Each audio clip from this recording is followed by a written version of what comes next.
Buenas tardes, buenas noches a los que nos vean más temprano, buenos días a quienes nos vean en diferido.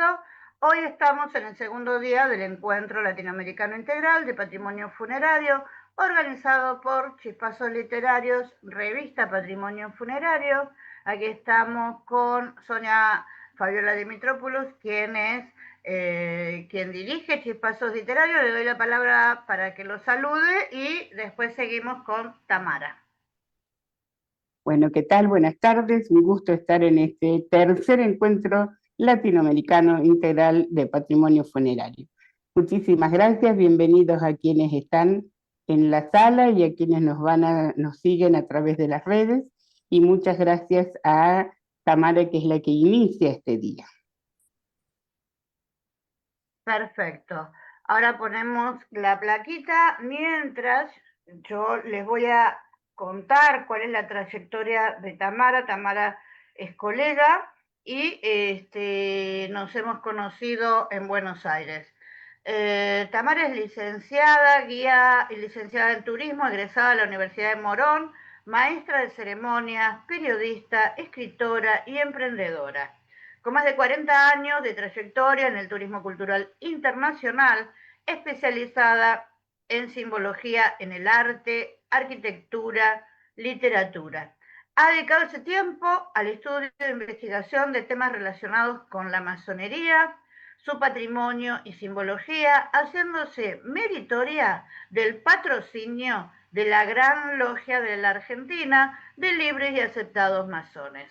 Autora del libro Nuevas Devociones Populares y coautora de Influencia de la Masonería en el Pensamiento Político de la Revolución de Mayo. Creadora de visitas guiadas sobre masonería y simbología en el cementerio de la Recoleta, las ciudades de Buenos Aires, La Plata, Rosario, Necochea y Mar del Plata.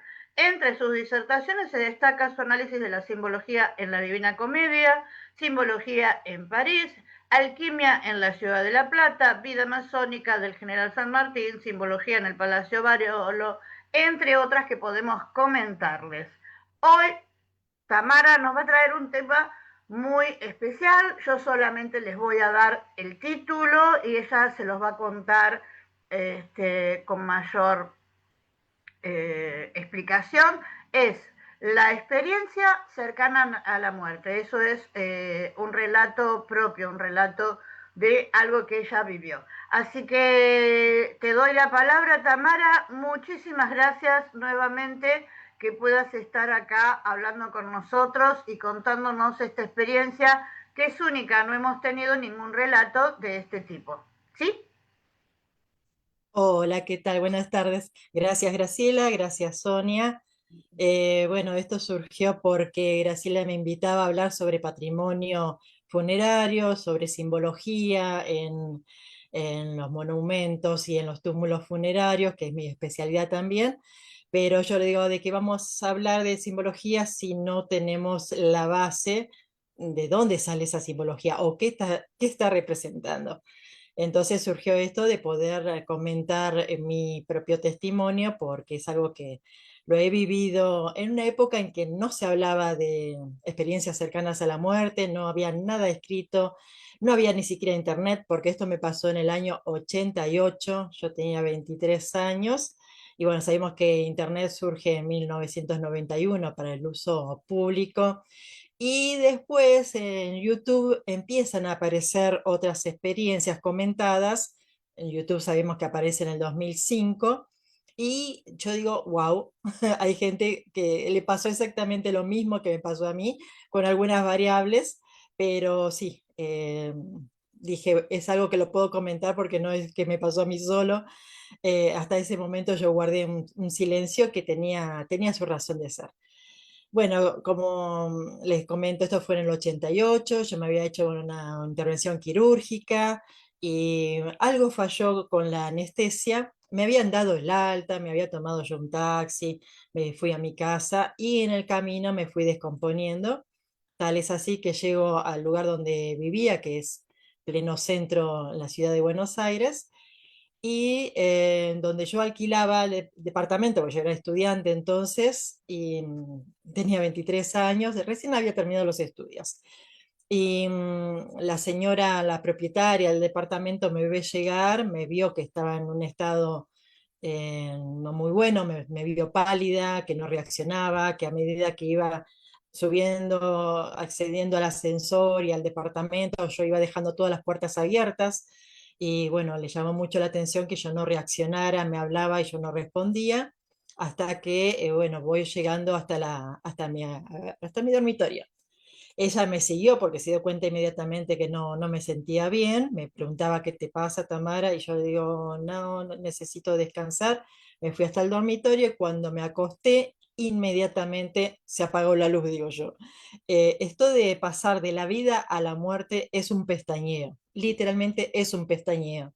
Yo no sufrí porque, bueno, de alguna manera tenía todavía algo, una descompensación biológica, algo me estaba pasando de que no tenía dolor, pero sí sentía que iba perdiendo fuerzas y cuando llego a la cama apagué, apagué, cerré los ojos y de forma inmediata, en fracciones de segundos, me encuentro con que estoy en un túnel de luz, de una luz muy blanca, muy refulgente, increíble de contar, porque, o sea, no he visto una luz tan blanca, tan refulgente en mi vida.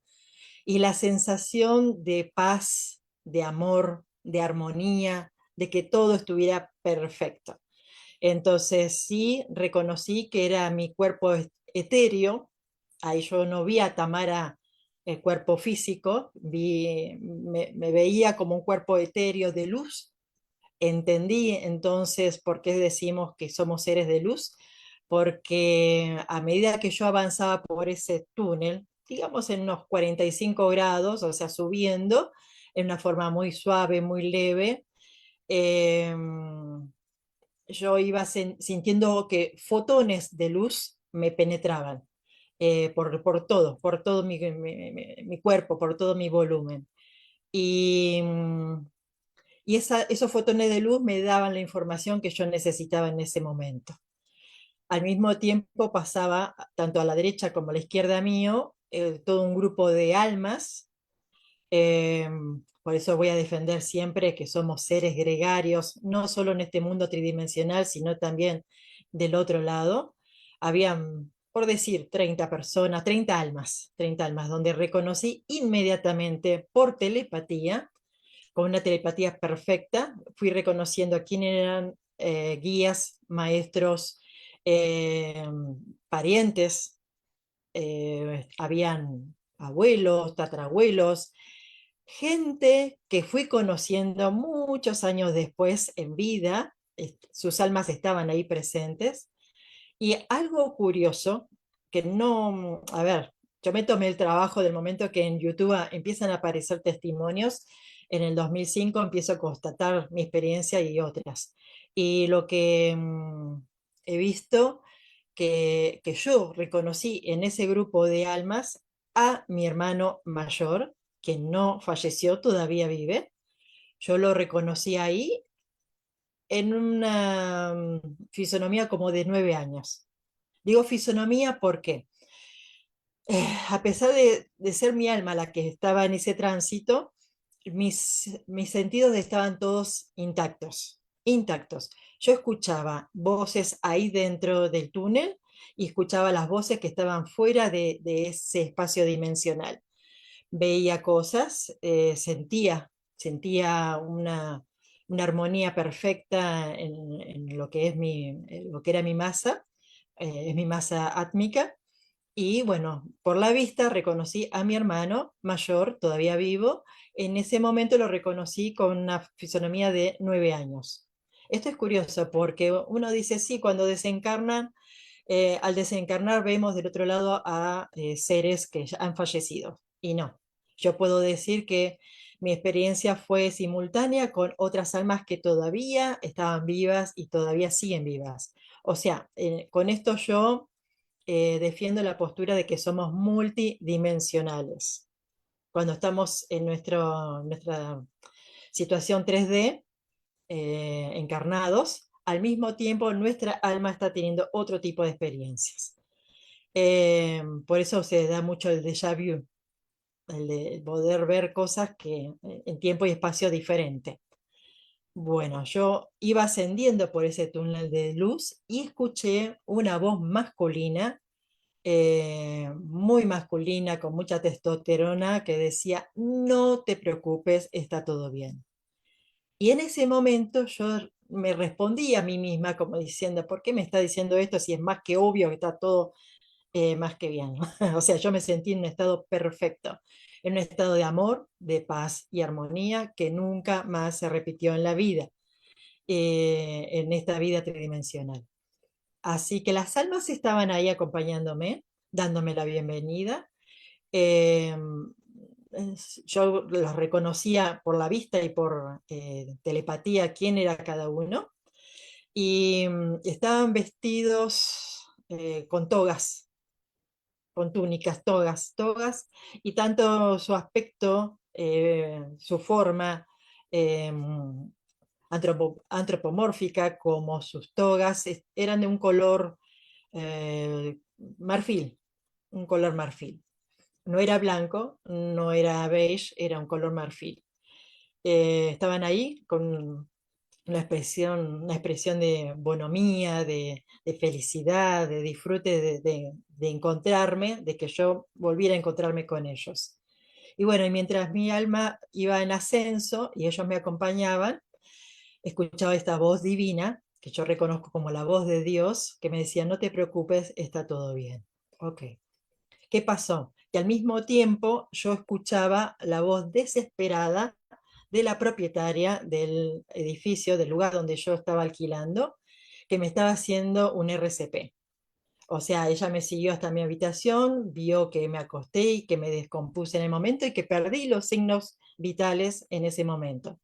Ante la desesperación, bueno, ella me empezó a hacer masaje cardíaco, respiración boca a boca, y a sacudirme y a gritar. Estaba en un estado ella de desesperación, gritándome.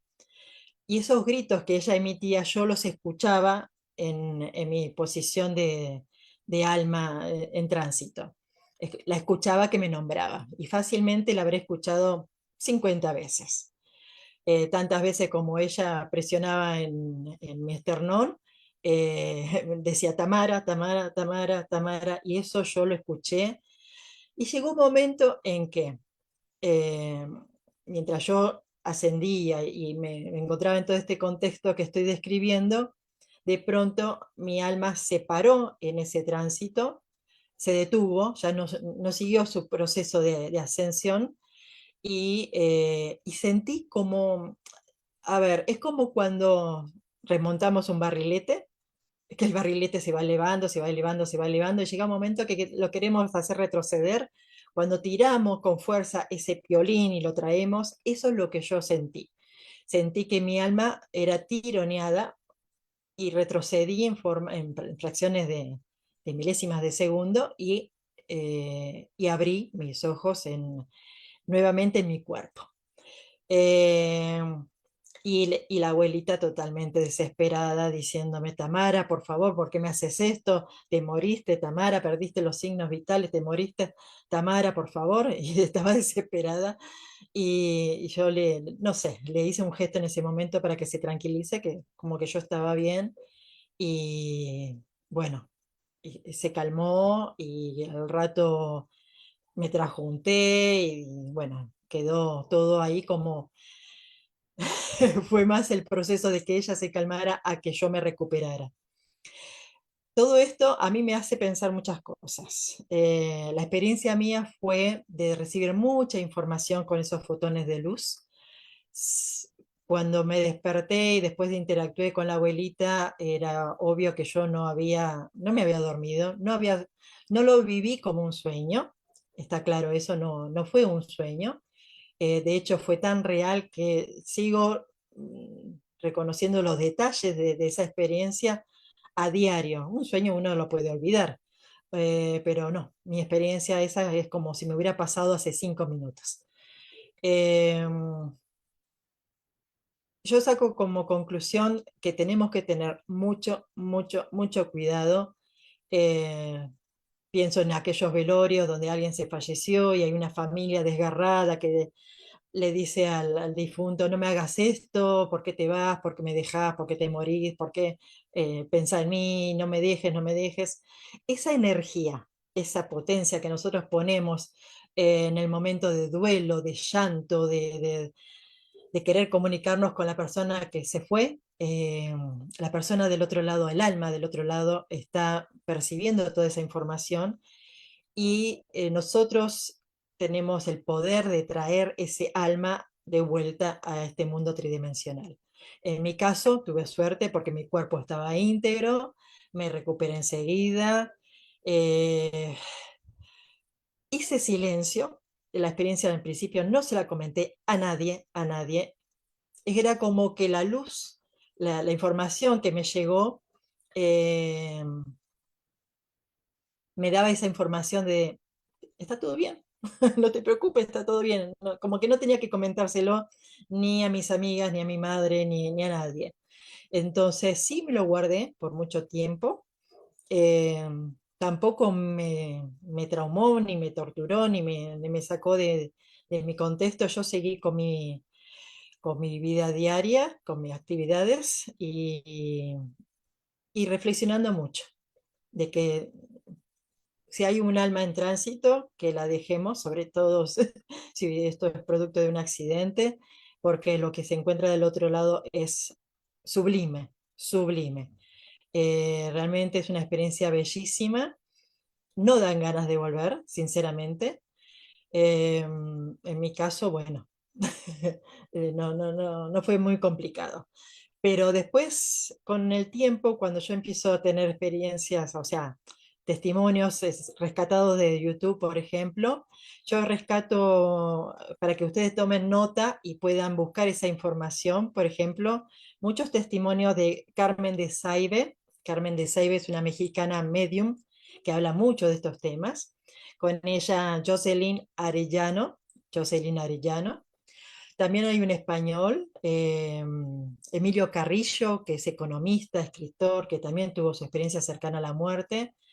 Todos hablan de una vivencia muy próxima a la mía. Y si quieren algo más gráfico de todo esto, de pronto no traigo yo un PowerPoint porque esas fotos no se fue, no tengo forma de reproducirlas porque ya les digo, ese túnel, esa refulgencia, yo no lo puedo encontrar en este mundo. Vean, para aproximarse al tema, la película sobre los testimonios de Chico Xavier, el psíquico brasilero. Salió una película en el 2010, en el 2010, donde se resume un poquito todas estas experiencias rescatadas por el psíquico Chico Xavier. La película se llama Nosso Lar, Nosso con doble S, Lar, y es en portugués nuestro hogar o no solar. De todas las películas que tocan este tema, es la que más se acerca a mi experiencia. Si bien el argumento habla de un médico que por ahí no estaba haciendo muy bien las cosas en su vida encarnada, eh, porque su primera experiencia no es el túnel, la refulgencia, la parte lumínica, sino que él al fallecer se encuentra inmediatamente sumiso en un lugar lúgubre, con figuras monstruosas, rectángulos. Yo me pasé el resto de la vida, desde el momento que aparece YouTube y todos estos testimonios, a recabar y a comparar. Sergio Denis habla de esto en un programa que Sergio Denis es para los, ya que esto es latinoamericano, para que sepan, es un actor, cantante argentino. Víctor Sueiro tuvo una experiencia también, un periodista argentino. Víctor Sueiro lo tuvo en el 90, y esto a mí me pasó en el 88. O sea, yo no tenía antecedentes, no tenía una bibliografía, no eran temas que se hablaran en mi casa, como para que yo tuviera una influencia para mi experiencia. Para mí fue todo en crudo, y después con el tiempo me empezó a llegar testimonio de otras personas. Bueno, Sergio Denis habló de eso. del momento en que él tuvo una muerte clínica, una experiencia cercana a la muerte, se encontró dentro de un rectángulo oscuro, frío, monstruoso, rodeado de figuras monstruosas, no vio el túnel blanco refulgente y se sentía pisoteado, abrumado por esos sonidos monstruosos, etcétera. Y, y bueno, y esta experiencia yo la he recibido también en primera persona, donde yo estoy viviendo actualmente, Villa La Angostura, en Neuquén, la Argentina. Eh, Alguien de acá, de mi ciudad, tuvo esa experiencia y de pronto de fallecer y de encontrarse en un rectángulo frío, monstruoso, abrumado por figuras en pena. Y, y bueno, todo esto me lleva a la reflexión. O sea, no es que se muere, uno se muere y se pasa directamente a la luz, sino que hay temas intermedios, ¿no? O se va al rectángulo, al infierno, como diríamos nosotros, o se va a la luz, que es una situación celestial. Nos No me queda un pasó lo minutito, que... Tami. ¿Perdón? 2 minutitos nos quedan. Dale. No me pasó lo que le ha pasado a mucha gente de pronto de ver una reproducción rapidísima de todos los actos de la vida, una especie de repechaje de todo lo que hemos hecho bien y mal, viendo el dolor que le hubiéramos podido ocasionar a alguien. A mí no me pasó eso.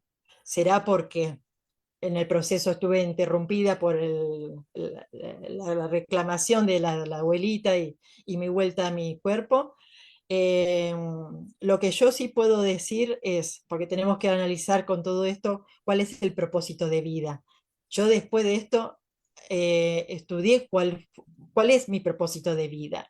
Le encontré sentido a la vida, le perdí totalmente el miedo a la muerte. He tenido situaciones cercanas a la muerte, o sea, de riesgo de vida, de accidentes. He vuelto a pasar por situaciones comprometidas y reconozco que y algo te pasa, ¿viste? O sea, el cerebro te juega en eso de que no quieres salir de la zona de confort. Cuando vos ves el peligro de muerte, te asustás, sí, reaccionás, obviamente. Pero si yo lo tengo que analizar, yo no le tengo miedo a la muerte. A mí me dicen, te vas a morir dentro de 2 minutos y yo sabiendo lo que hay del otro lado, estoy súper feliz y dispuesta porque he analizado mi propósito de vida y en el trayecto de mi vida lo he honrado, he tratado de hacer las cosas de la mejor manera. ¿Por qué yo fui a la luz, no fui al rectángulo? No me la doy de nada. En ese momento yo estaba saliendo de mi adolescencia, me encontraba 80 millones de imperfecciones, por eso yo digo de pronto pasar a la luz y escuchar a la voz de Dios diciéndome, no te preocupes, está todo bien. Yo dije, wow, cuánta misericordia porque muchas veces hacemos todo en piloto automático, con mucha inconsciencia, sabiendo que las cosas no están del todo bien, y aún así yo pasé a la luz. Entonces dije, eso me sirvió para reflexionar de que hay muchos cánones morales y moralistas en este mundo que no tienen sentido del otro lado, que lo que pesa, lo que prima es que uno tenga la intención del buen hacer de sublimarse, de hacer las cosas de la mejor manera. Y un condicionante, y si tengo que dar un consejo de todo esto, es ¿qué es lo que nos condiciona a ver la luz en lugar del rectángulo? Yo creo, por mi experiencia, que es el desapego. El desapego. El desapego hace que veamos la luz. El desapego a las creencias, a las posiciones fanáticas, el desapego a todo lo que tenemos material en este mundo e ideológico. Yo lo viví en ese momento, de pronto yo viajaba y dejaba cosas atrás, no me aferraba a mis cosas materiales. Eso creo que es sine qua non para pasar a ver la luz en lugar del rectángulo. El apego, la posesión es lo que nos lleva a una situación infernal. Bueno, muchísimas gracias, Tamara. De verdad, una experiencia para pensar, ¿no?